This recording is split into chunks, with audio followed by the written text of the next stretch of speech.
like to talk about face frames and the easiest method to assemble them together.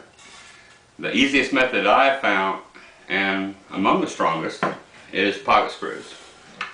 And what I have here is the Craig pocket screw kit. It comes in a little case, comes with a few bits, screws, but enough to get you started.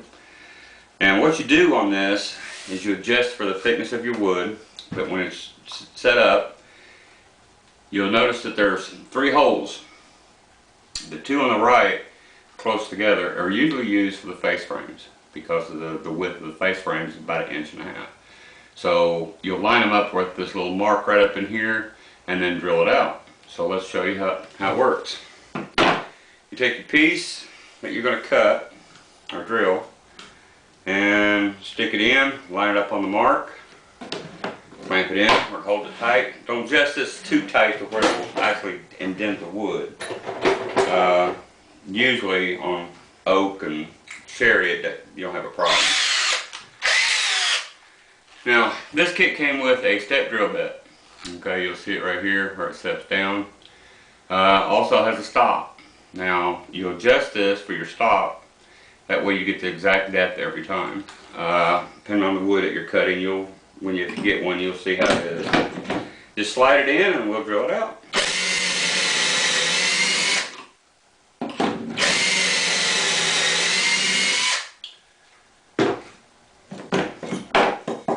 Knock the dust out of it. Clean it up. And there's the pocket holes. Got a good spacing on them. So now we need to assemble them together. And by the way, this works better when you're on an actual workbench and not a desk. They have these clamps that they use to clamp these together. Okay, they got 2 flat heads on them. You can see it like right in there. And what that's going to do is hold this together while you're putting in the screws. The reason you need one of these is because as that screw goes in, it tends to want to pull away from the wood. So you'll need something to hold it together.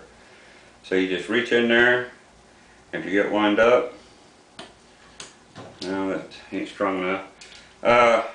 You want to watch how much pressure you put on this because it will indent sometimes because these little vice grips, they're pretty strong. Okay, now that we've got that, let's go ahead and change the bit. Get us a couple screws and we'll put them in. Now there'll be several different types of screws you can get for this, different style of heads, threads. For the example I'm using right now, cedar, which is on scrap I had laying around. And for softwood, cedar, pine, etc., you'd want to use a coarse thread screw.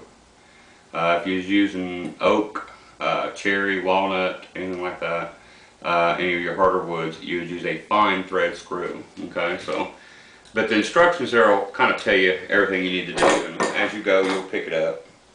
Just line it up, shoot it in. Like I said, a workbench works better than a desk. Trust me.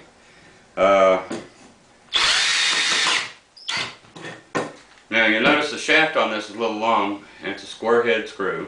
Okay, you'll need a long one, and the reason I say that is because the angle of the screw puts your drill. You'll notice when I'm screwing them, I'm about like that far away from the wood. Well, if I had a shorter one, it would put it at such an angle you couldn't really get your screw in. Okay, so let's check it out. See what we got. And there it is.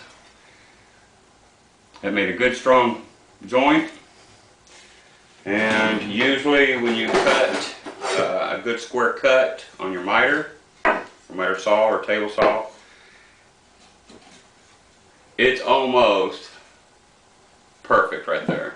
You got a little bit of gap here, but if you're doing a full face frame, you need to set a little table and in a corner have a squared corner to line everything up in, to keep everything good and square, but it keeps it fairly square. As long as your cuts here are good, square, and clean, you'll have no problems. But that makes for a good strong joint, and when you're done, you have your face frame.